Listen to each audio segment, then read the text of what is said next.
नमस्कार। आज का हमारा टॉपिक है भारत की जो फार्मास्यूटिकल कंपनियाँ हैं, उनके बीच में जो डायलेमा है, यानी जो विसंगतियाँ हैं, उनके बारे में समझते हैं। अभी हाल ही में जो है अफ्रीका के कुछ कंट्री में जैसे गाम्बिया हो गया, नाइजीरिया हो गया, घाना हो गया, भारत की कफ सिरप लेने के बाद कई बच्चों की जान चली गई और भारत के जम्मू कश्मीर में लगभग 12 बच्चों की जान ये कफ सिरप लेने के बाद चली गई। जिससे क्या होगा, भारत के जो फार्मास्यूटिकल जो कंपनियाँ हैं, उनके जो कफ सिरप बनाने के जो तरीके हैं, उन पे सवाल उठने लगे। तो ऐसे देखते हुए भारत की सरकार ने हाल ही में सेंट्रल गवर्नमेंट ने लगभग 156 दवाइयों को बैन कर दिया, जिसमें जिसमें था सिप्ला हो गया, डॉक्टर रेड्डी हो गया, सनफ्लावर हो गया, टोरेंट हो गया, ये जितनी बड़ी ब्रांड की कंपनियां थी, इन सबको बैन कर दिया। और उसमें है जैसे पेन किलर हो गया, पैरासीटामॉल हो गया, एंटीबायोटिक्स है, ये सबको भी शामिल किया गया है। और सोच कर देखो, अगर कोई डॉक्टर जब किसी पेशेंट को दवा लिख कर देता है, तो पेशेंट क्या करता है, आँख मूंद के उस दवा को ले लेता है। और डॉक्टर की क्या मिलीभगत होती है, वो कंपनियों से क्या उसकी जो क्या कहते हैं, मिलकर वो क्या सोच के दवा लिखता है, जिससे क्या होता है, डॉक्टर को फ़ायदा होता है। डॉक्टर कई दिनों में ऐसे पकड़े गए हैं डॉक्टर कि वो क्या करते हैं, जो उनको जो जो कंपनियाँ उनको फ़ायदा देती है, उस दवा को लिखते हैं, प्रिस्क्राइब करते हैं, और उनको वो कंपनियाँ कहीं सिंगापुर का टूर हो गया, एसी हो गया, बड़ी-बड़ी टूर करवाते हैं।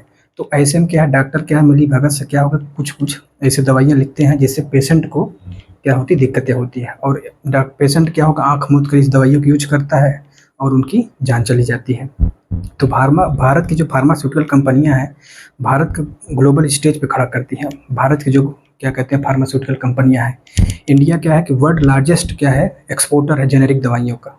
अगर भारत में देखा जाए तो सबसे ज़्यादा जेनेरिक दवाइयों का एक्सपोर्ट करता है, और भारत जेनेरिक दवाइयों को लगभग 200 देशों में मांग है, यानी इसकी डिमांड है जेनेरिक दवाइयों की। और लगभग भारत के जो 20% रेवेन्यू है, भारत के जो 20% रेवेन्यू होता है, मतलब जो टोटल रेवेन्यू का 20% कहाँ से आता है, फार्मा से आता है भारत को।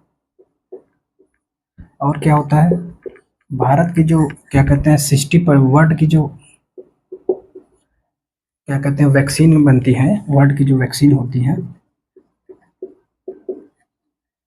60% भारत एक्सपोर्ट करता है। यानी भारत का जो ग्लोबल स्टेज है फार्मास्यूटिकल का बहुत बड़ा है। और क्या है कि भारत 20% रेवेन्यू, जो टोटल भारत का रेवेन्यू होता है, वो 20% भारत सिर्फ फार्मा से लेता है, और 60% का ग्लोबल वैक्सीन इंडिया ही एक्सपोर्ट करता है। लेकिन ये सब हादसे जब होते हैं तो उससे क्या होता है, फार्मा को बहुत धक्का लगता है। और क्या होता है, लगभग आज से 2009 में क्या हुआ था कि एक सत्यम करके एक बहुत बड़ा फ्रॉड हुआ था, वो आईटी सेक्टर से संबंधित था। तो उस समय की सरकार ने जब स्टेप लिए, तो क्या हुआ कि जो आईटी सेक्टर था उसमें कई सारे इम्प्रूवमेंट हो, और भारत का आज आईटी सेक्टर देखिए तो वर्ल्ड में काफ़ी नाम है भारत के आईटी सेक्टर का। तो ऐसे ही सरकार को भी इसमें स्टेप लेना चाहिए, ताकि जो फार्मा में जो दिक्कतें आ रही हैं वो ठीक हों। और ऐसे में क्या है कि फार्मा सेक्टर भारत में क्या है कि जो जब ये सब दिक्कतें होती हैं, तो भारत के जो इन्वेस्टर होते हैं, यानी वर्ल्ड के जो इन्वेस्टर होते हैं, भारत की दवाइयों पे इन्वेस्ट भाग जाते हैं, मतलब यहाँ निवेश नहीं करते हैं। और भारत सरकार की क्या है कि समय रहते अगर ये सब स्टेप नहीं लेगी फार्मा पे, तो आने वाले समय में बहुत ज़्यादा दिक्कतें होगी। भारत सरकार को क्या है कि इस पे कई सारे स्टेप लेना, जैसे इंडिया का फार्मा सेक्टर का क्या क्या चैलेंज है, इसको हम समझते हैं। तो भारत का क्या है कि फार्मा में जो चैलेंज है, एक एक करके उसको समझते हैं। जैसे पहला चैलेंज है ग्लोबल कंपटीशन। ग्लोबल कंपटीशन मतलब है कि जो इसमें जो क्या कहते हैं इमर्जिंग देश हैं, जैसे चाइना हो गया, वियतनाम हो गया, अब ये सब क्या है देश, इन सब से बहुत कड़ा टक्कर है हमारा, खासकर एपीआई के क्षेत्र में। एपीआई क्या होता है, एपीआई होता है, एपीआई को बोलते हैं एक्टिव फार्मास्यूटिकल इंटीग्रेंट, यानी जो दवा होती है, दवा में जो टेबलेट होती है, टेबलेट में जो मेन इंग्रेडिएंट होता है वो होती है एपीआई। जो मेन काम होते तो उसमें कई चीज़ें हैं, लेकिन एपीआई जो होता है वो मुख्य होता है, जिससे दवा वो काम करती है। तो एपीआई क्या करते हैं हम लोग, भारत क्या करता है, इंपोर्ट करता है, किससे, चाइना से। तो क्या है कि इस सब चीज़ों को लेके एपीआई क्या करता है, चाइना हमको देता नहीं है, तो उससे क्या है समस्या आती है। और क्या है, पहला चीज़ हो गया ग्लोबल कंपटीशन, यानी जो इमर्जिंग देश हैं इनसे हमारा बहुत ज़्यादा कंपटीशन एपीआई के क्षेत्र में। दूसरा है यूएस और यूरोपियन कंट्री का जो रेगुलेटरी क्या कहते हैं रेगुलेटरी स्टैंडर्ड है, वो बहुत टफ है। जैसे अमेरिका है कि भारत की दवाइयों की जब जांच करता है, जांच करने पर क्या करता है, प्रतिबंध लगा देता है। प्रतिबंध क्यों लगाता है कि जो उनके स्टैंडर्ड है उन पे मानक पे उतरता नहीं है, तो वो क्या करते हैं कि भारत की दवाइयों को रोक लगा देते हैं। ऐसे यूरोपियन कंट्री हैं, वो भी भारत की दवाइयों पर प्रतिबंध लगा देते हैं। तो ऐसे क्या है कि बहुत ज़्यादा दिक्कतें आती हैं। और तीसरा चैलेंज है, भारत की कंपनियां क्या है कि R&D पे यानी रिसर्च एंड डेवलपमेंट पे कम पैसा खर्च करती हैं। ये हमेशा से रिस्क ही रहा है।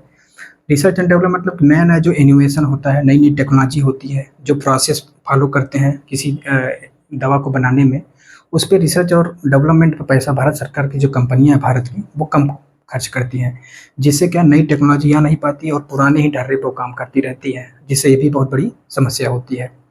और एपीआई का जो एपीआई और जो अदर मटेरियल है उसकी डिपेंडेंसी बहुत बड़ा रिस्क है। जैसे हमारा जो एपीआई और अदर मटेरियल चाइना पे डिपेंडेंसी है।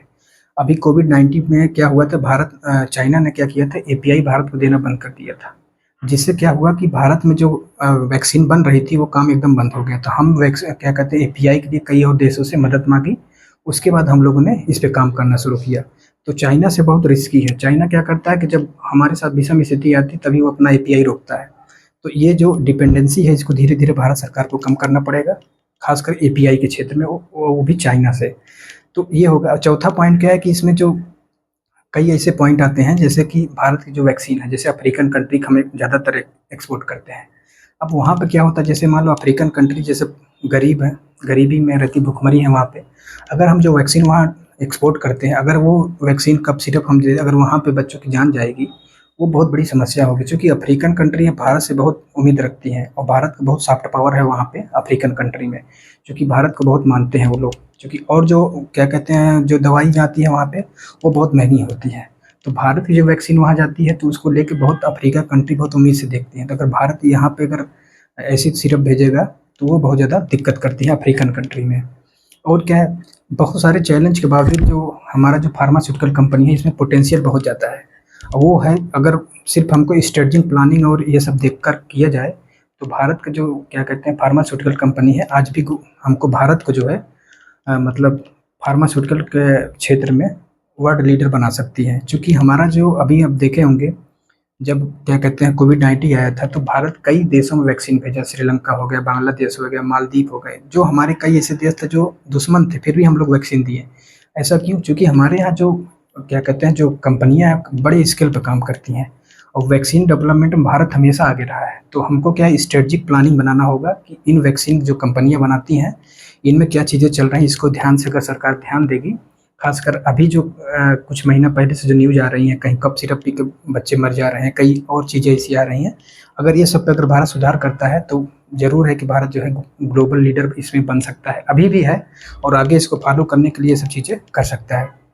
और क्या है कि जो क्या कहते हैं अफ्रीकन कंट्री हैं, वहाँ पे भारत की वैक्सीन को लेके काफ़ी अभी जो है कई देश ऐसे बोल दिए हैं कि भारत की वैक्सीन यहाँ से ले जाएँ। इस सब को लेके कई सारे सवाल उठ रहे हैं और इसको जितना जल्दी हो सके सरकार इसको नोटिफ़ाई करेगी और स्ट्रिक्ट रूल लेके आएगी, तो जो है भारत के जो फार्मास्यूटिकल्स है अच्छा काम कर सकती हैं। धन्यवाद, आज तक यहीं तक था।